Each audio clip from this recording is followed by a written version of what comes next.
The night before the wedding, I accidentally came across Burton's phone. He'd sent a video of me limping on crutches to a group chat. Every time I see her hobbling like that, I feel like puking. If I'd known I'd be spending my life with someone like her, I'd have rather been the one who lost a limb. I wish I could call off the wedding. In the next instant, I was transported back to the car accident. As Burton had hoped, this time I didn't save him.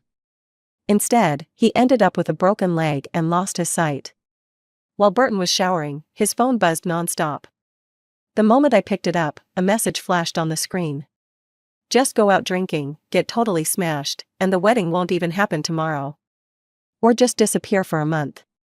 Her parents won't blame you after all you've done for Hazel these past 3 years. You don't have to waste your whole life on her. Just give her family some money if needed. Or fake amnesia. I stood there, frozen, my hands trembling. I couldn't believe it, the man I'd loved for 10 years, while I was anxiously looking forward to our wedding, was planning his escape. With each chat I scrolled through, my heart sank deeper. Burton. Every time I see her hobbling like that, I feel like puking. If I'd known I'd be with someone I didn't love, I'd have rather been the one to lose a limb. If it weren't for her family's company being worth something, I'd never have put up with this for so long. Every line oozed with disgust for me. He'd even shared the video of me using crutches in the group chat with his friends. In that video, my left leg was empty below the knee, amputated after the accident 3 years ago. When the crash happened, I didn't hesitate to shield Burton, taking most of the impact myself. That's how I lost my leg. I was a dancer, and I lost my leg. I fell into despair, spiraling into depression. But I remember Burton's eyes filled with concern back then. He'd hold me gently, patiently helping me practice, whispering his promises in my ear, "Don't give up. I'll always be here for you. If you can't walk again, I'll be your legs for life."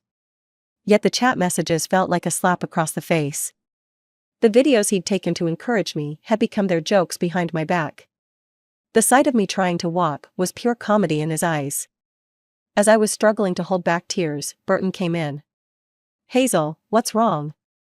Seeing my tear-streaked face, his voice turned anxious. He kissed my forehead gently. "Are you nervous about tomorrow's wedding? My dear, are you having pre-wedding jitters?" I silently turned my head, biting my lip. Seeing me pull away, Burton instinctively reached to hold me. But when he glanced at the phone screen, his face went pale. He snatched the phone, panic flooding his eyes. I forced myself to stay calm, though I was shaking. When I demanded answers, he couldn't get a word out. Finally, he dropped the act and revealed his true face. Gone was his fake kindness as he shouted at me. "You don't understand. Do you know what these 3 years have been like for me?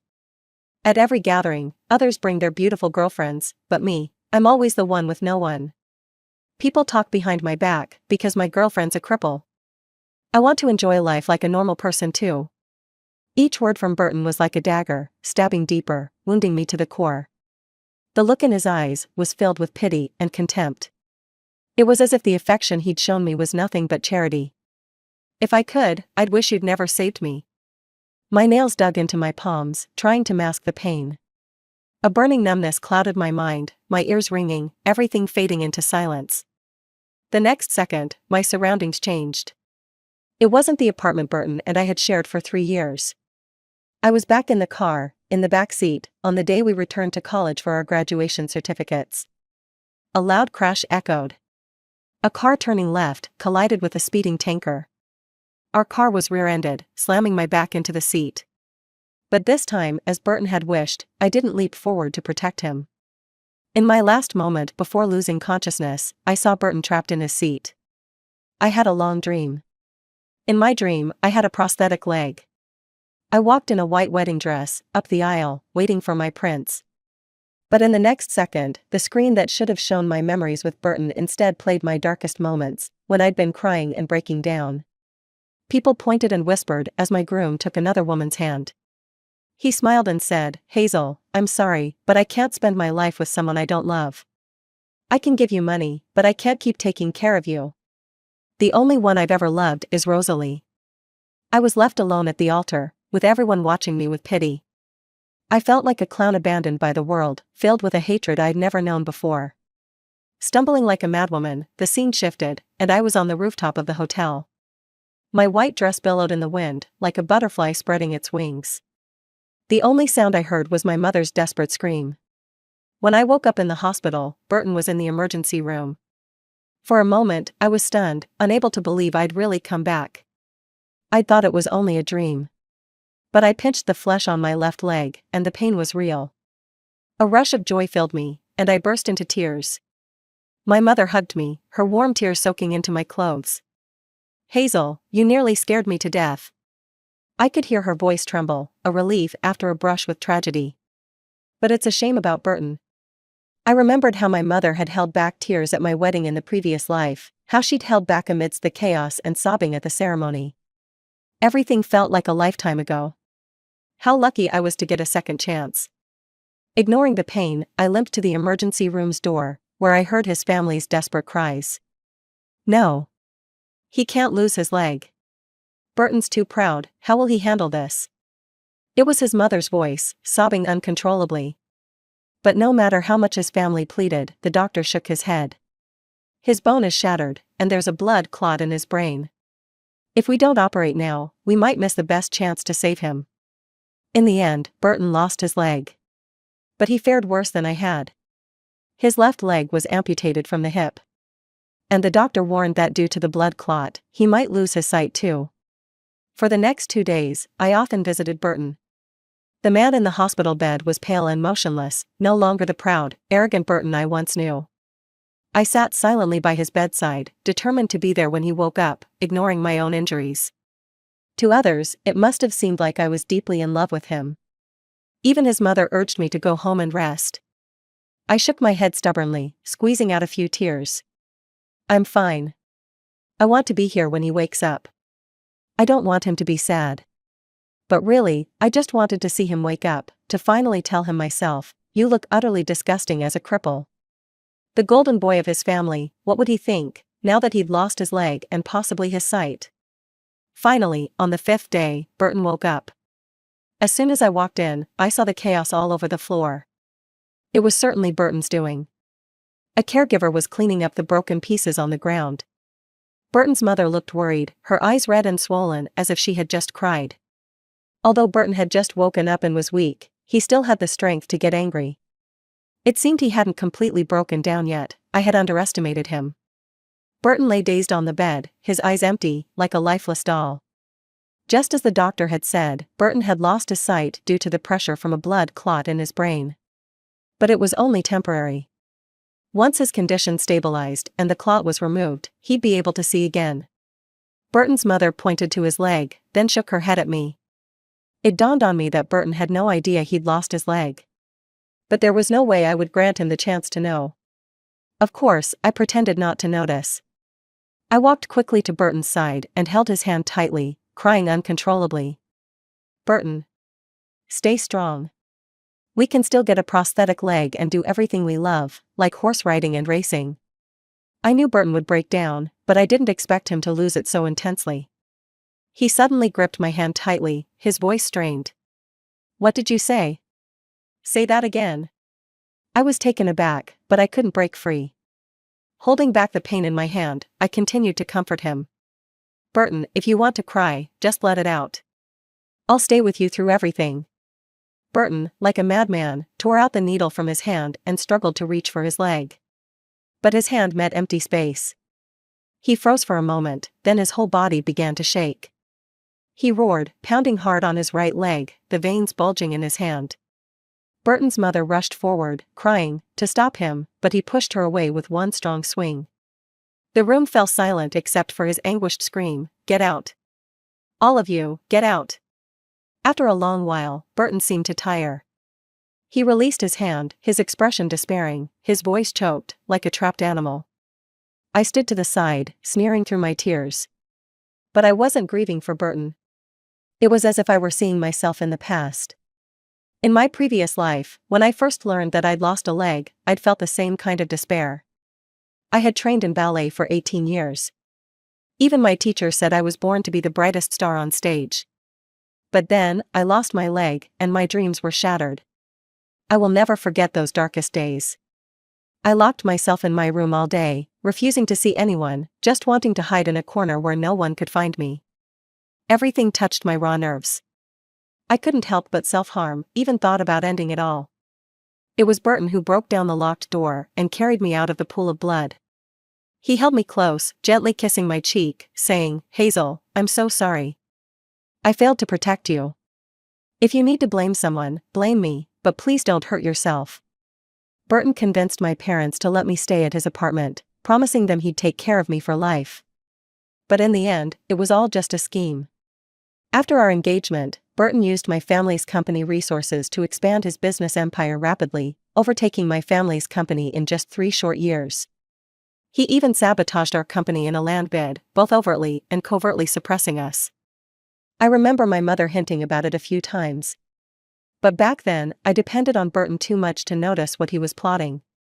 It wasn't until I saw those messages with my own eyes that I realized how wrong I had been. As I looked at Burton's devastated face on the bed, a thought took root in my mind. Since I was reborn, I would return every bit of suffering he caused me. If he didn't want me, then I'd stay by his side just to spite him. I'd make him rely on me, fall in love with me, and once he couldn't live without me, I'd drop him straight into hell. So I leaned in and held the sobbing Burton close. Under his mother's shocked gaze, I promised, word by word, "Burton, don't be afraid. I'll take care of you for the rest of your life. Even if you've lost a leg, I'll still stay by your side." And with that, I took it upon myself to care for Burton. Every day, without fail, I went to his apartment. In the eyes of those around us, my love for Burton had reached its peak. Even Burton thought so. After all, who could bear to tie their future to someone with a disability? When my mom found out I had volunteered to care for Burton, she almost locked me up. She looked at me, filled with confusion. "I know you like him, but his accident has nothing to do with you. Why sacrifice your life for this?" I remembered Burton's cold question to me. "Hazel, go ask your parents, ask them what they did to force me." I don't know what my parents did to make Burton compromise. No matter how much he resented it, he still suppressed his disgust and took care of me for 3 years. But there would never be an answer to this question now. Only after I reassured her of my clarity did my mom finally relent. Just like me back then, Burton became irritable after the amputation. Because he couldn't see, he grew more sensitive and paranoid. He complained about the caregiver's footsteps being too loud, or the cook's food being awful. He went through several caregivers in just half a month. He smashed the things on his bedside table countless times. No one could calm Burton down, except me. Because I understood Burton's pride. I knew what he needed, knew his most sensitive points. When he pursed his lips without thinking, I'd bring him a cup of hot water. When he tossed and turned, I'd help him to the bathroom. Burton didn't like the cook's food, but he enjoyed the soups I made. No one knew how many times I had made soup for Burton in those 3 years in my previous life. I knew his taste preferences better than anyone. Within a month, all the servants and caregivers had been chased out by Burton. After that, I was the only one allowed in his room. Sometimes, Burton would look lost and say, "Hazel, you're so good to me, but Hazel, someone like me doesn't deserve you. You really don't have to." I knew Burton had started to depend on me. But it still wasn't enough for me. I gently placed my finger on his lips, my voice soft and soothing. "I understand, I just feel for you. As long as you get better, nothing else matters to me." Burton said nothing, but there was a touch more tenderness in his eyes. With my attentive care, Burton's temper gradually improved. The frequency of him breaking things decreased significantly. Burton was obviously relying on me more and more, but I knew he hadn't truly fallen for me. Because deep down, he still held on to his ideal woman. As his health improved, the blood clot in Burton's brain could finally be removed. His family brought in the nation's top surgeons for his operation. The surgery was a huge success. On the day the bandages were removed, Burton was visibly elated, constantly glancing toward the door. I knew who he was waiting for. After countless glances, a figure in white finally appeared. Jenny was a renowned dancer at University A and also my roommate. Many called us the 2 flowers of the dance department. We were graceful, our skills exceptional. In sophomore year, Burton practically fell in love with Jenny at first sight. Since then, whenever he came to see me, it was actually for Jenny. I had loved Burton for 10 years, so of course I was hurt. But Burton never turned me down, nor did he give me a clear answer. I knew I had lost completely and quietly withdrew. But somehow, they never ended up together. I didn't even envy Jenny, until, just before the wedding, I found their chat history on Burton's phone. "Burton, I've missed you so much these past 3 years. Me too. I regret not accepting you when you liked me. Now I realize the only person I truly love is you. Burton, if I come back and crash your wedding, will you leave with me?" "I will." Every day since my rebirth, I feel a wave of nausea whenever I recall those words. I wanted to see for myself if Jenny, who had the nerve to disrupt a wedding in my past life, would still love Burton now. Just then, as Jenny looked at Burton, eyes brimming with sympathy, I stepped in with a fresh set of medical supplies. "Burton, it's time to change your bandages." The flirtatious air abruptly froze, and the room seemed to tense up. I hesitated for a moment, awkwardly standing by the door. "Am I interrupting?" "The doctor did say his bandages need to be changed at this hour." "No problem, Hazel. Give it to me, I'll take care of Burton." Jenny responded, taking the supplies from my hands, ready to tend to Burton herself. Seeing Jenny step forward eagerly, I was thrilled. I was hoping she'd catch a glimpse of this. As Jenny carefully peeled back the gauze on Burton's leg, she visibly flinched. Burton's left leg was amputated above the knee. The stump was still healing, scarred and raw, looking unsettlingly jagged and swollen.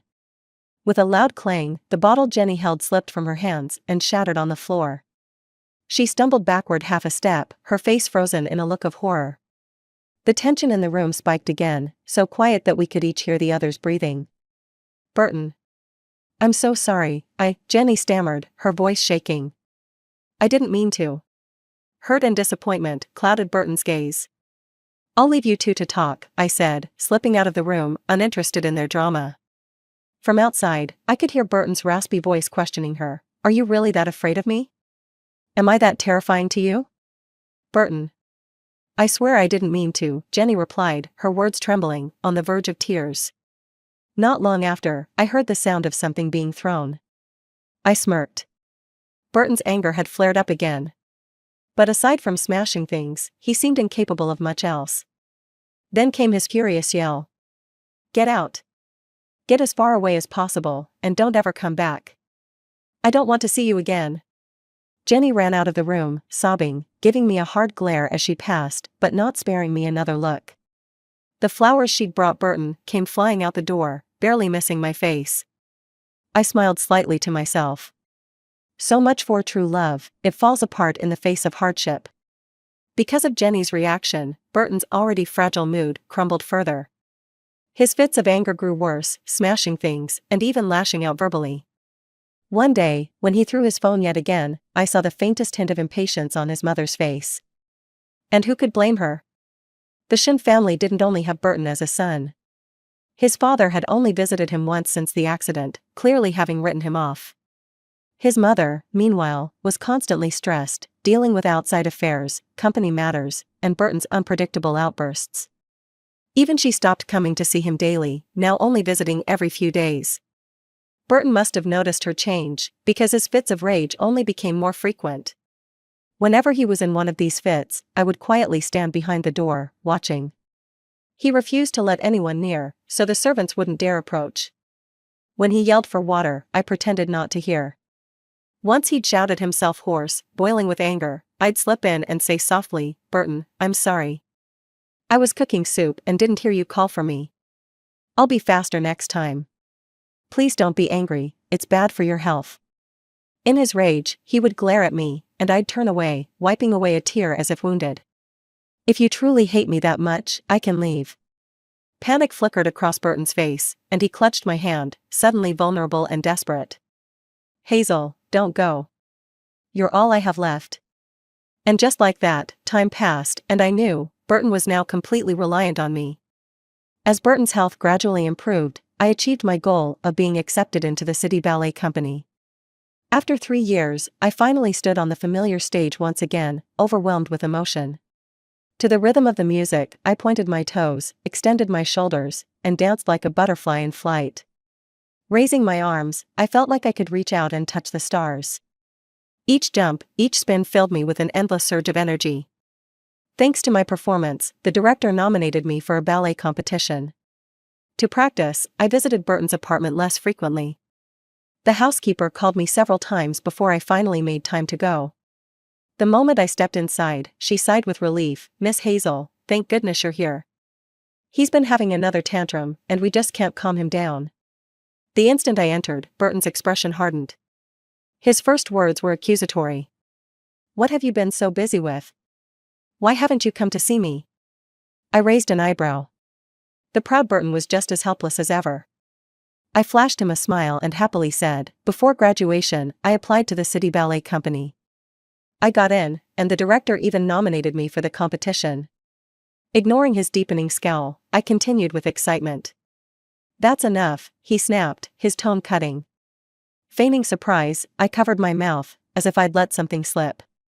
I looked down at his empty left leg, murmuring in an apologetic tone, "Burton, I'm so sorry, I didn't mean to." I hesitated before saying, "I was just so happy. I'd been so focused on dance that I neglected you. After the competition, I promise." Before I could finish, Burton slammed his fist on the table. "You're just flaunting your working legs to mock me, aren't you?" His voice dripped with bitterness. I staggered back, startled, as he whispered coldly to himself, "Even you see me as a cripple." Seeing his fury, I thought about the time he'd ridiculed me, saying, "Hazel limping around is like a sad little clown. How do I keep myself from laughing out loud?" Now, here he was, the pitiful clown in his own tragic play. From that day on, Burton became increasingly clingy, fearful of my absence. He'd call me countless times daily. Busy with rehearsals, I often ignored him, prompting a string of messages. "Hazel, will you visit me today? Hazel, I want your rib soup. The housekeeper's cooking just doesn't taste the same." I didn't respond and just silenced my phone. A friend from the dance troupe teased, "Got into a fight with your boyfriend?" I laughed and shook my head. "Not a boyfriend, just someone who's clingy and desperate for attention." I suddenly realized that the tactic of playing hot and cold worked really well on Burton. With the rejection from his childhood crush and abandonment by his parents, Burton had become a castaway that no one wanted. And it was clear that I'd become his most important emotional anchor. Seeing him constantly anxious yet deeply reliant on me, I knew my plan had succeeded. All I had to do was mention leaving, and he'd go crazy trying to keep me. Ah, men. It's always what they can't have that they want most. But honestly, it's satisfying to keep Burton hanging and hurt him once in a while. Burton's birthday was approaching. Since his accident, he'd been avoiding people, even his childhood friends. A week beforehand, I reached out to his friends and helped arrange a big surprise for him. On the morning of his birthday, his friends arrived early, bringing a huge bouquet of flowers. His closest buddy even showed up with a limited edition sports car, hoping to give Burton a surprise. As they entered, Burton was practicing walking with a cane. "Burton, look what we brought you. The newest model, a supercar." The moment our eyes met, I could see the shock in everyone's gaze. It seemed the news hadn't spread yet that Burton, the company heir, was now disabled. They stammered, "Burton, you." Burton's face turned pale, his expression filled with embarrassment and discomfort. Who would have thought that the golden boy Burton would end up like this? Because of the car accident, the last thing Burton could stand to hear about now was cars. And now his old racing buddies were here, pouring salt in his wounds. His fists clenched, veins bulging across his hands. Seeing the car keys in their hands, he practically roared, "Who told you to come? Who told you to come? Get out." Just like that, what should have been a nice birthday party was ruined. I escorted Burton's friends out, apologizing, "Please don't take it personally. Burton just can't accept things yet." They nodded in understanding, then left with regret written all over their faces. Back inside, I met Burton's dark, stormy gaze. Through gritted teeth, he asked me, "Hazel, did you do this on purpose? Did you deliberately make them come here to laugh at me?" I looked down at him, neither agreeing nor denying it. In a flash, his expression shifted to deep sorrow. He looked at me, almost pleadingly. "Why would you do this to me? I was ready to spend my life with you. I love you so much." I couldn't help but laugh. Back when I needed his love the most, he found me repulsive. After every moment of intimacy, he'd vent in his group chat. Disgusting, I can't stand touching her. When can this finally be over? And now he's the one with a crippled leg, saying he's ready to spend his life with me? Saying he loves me? Please, such cheap love, I don't need it. Now it's my turn to feel disgusted by him. So I recited the words I'd prepared, one line at a time. Guys, seriously, every time I see her limping around, I feel like puking. If I'd known I'd spend my life with someone I don't love, I would have rather been the one to lose a leg. I just want to run away from this marriage. Watching Burton's increasingly confused expression, I took a step closer, leaning down to whisper in his ear with a smile. So, does it hurt being trampled on? Because in our last life, you did this to me.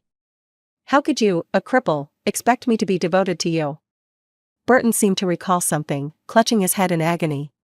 The pain was so intense that he fell to the ground, rolling in misery, cold sweat beading across his forehead.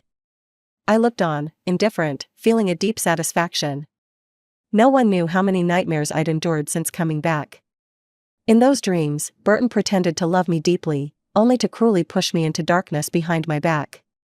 Night after night, I'd wake up in terror, unable to shake the horror. I feared that my rebirth was just a dream, that I'd wake up as the Hazel abandoned at the altar. My gaze fixed on his crippled leg, I spat out mockingly, "Burton, you look so pathetic with just one leg." Finally, Burton, lying on the floor, completely broke down. He glared at me, eyes bloodshot, growling lowly. He looked so pitiful. I left him behind, turned, and walked out the door. Behind me, I could hear his desperate pleas, "Hazel, don't go, please." My relationship with Burton was completely severed. I no longer had to keep going to his apartment. I could finally focus on preparing for the ballet competition.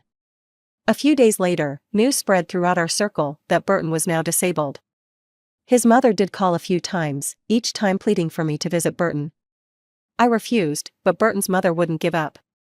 "Hazel, please, just visit Burton. He won't listen to anyone else. You're the only one who can ease his mind. Think of all I've done for you over the years. Just take a moment to visit him in the hospital." After hanging up, I found it ironic. After all I'd done to Burton, he still wanted me to visit him? Isn't he afraid I'll just say something else to hurt him? To focus on my preparations, I decided to ignore the calls altogether. I trained tirelessly, day in and day out, pouring everything I had into my practice. Only I knew how much effort I'd put in. That stage. I'd dreamed of it for 3 years. Every move was executed with elegance, and my leaps and spins moved the audience to tears. Finally, I had the chance to stand on that stage again, and I wouldn't waste it. On competition day, I won by a landslide. The applause thundered in my ears, ringing with such force that I felt overwhelmed. Standing on that stage, I teared up, my eyes brimming. For that moment, I forgot my resentment, forgot my pain. I was simply the brightest swan on the stage. It felt like a massive weight had been lifted from my heart. After the competition ended, I got a call from Burton. His voice was gentle, with a hint of a smile. "Congratulations." "Thanks." In a daze, I heard Burton take a deep breath. "I remember everything now. I know I wronged you, toyed with your feelings. It's only right for you to hate me, but I never wanted you to die." I tilted my head, watching the neon lights flicker, not replying. "Hazel, beyond the hate, do you have even a little bit of—" "No." I cut him off firmly. Some things were doomed to be irreparable from the start. The other end of the line was silent for a moment. Finally, I heard him say, "I see." The next time I saw Burton was in a hospital hallway. Burton, in a wheelchair, looked pale and exhausted. The vibrant young man had withered into an old soul. The nurse caring for him mentioned he'd refused treatment, and the injuries from the car accident had worsened. Since Burton was now disabled, his father's illegitimate son had been openly welcomed into the family and had taken over the company. Burton's mother was hospitalized from anger, and their family was in turmoil. Yet Burton seemed uninterested in fighting back. Day after day, he stayed in his apartment, staring blankly at the begonias in his garden. When our eyes met, he froze. Hope shone briefly in his eyes. "Hazel. Are you here to see me?" But just as quickly, he laughed at himself. Of course not. You hate me. He looked at me cautiously. Hazel, if there were a next life, would you forgive me? I smiled calmly. Burton, it's all in the past. I don't hate you anymore. But I also don't want to forgive you. As I finished, the light in his eyes faded and turned dull. Even though I no longer hated him, I could never forget the anger I'd felt when I learned the truth. I could let go of the hate, but I'd never forgive him. The last time I heard news of Burton was the news of his death. He'd taken his life in the early hours of the morning in his private apartment at Begonia Bay. A bouquet of bright begonias lay beside him. Begonias were my favorite flowers. In our previous life, to make me happy, Burton had filled the garden with them. Maybe, in those days, he did genuinely care for me. A gentle breeze drifted in through the window, stirring my heart. In a fleeting moment, I saw that boy I'd once truly loved. After I won an award, he'd bring me a bouquet.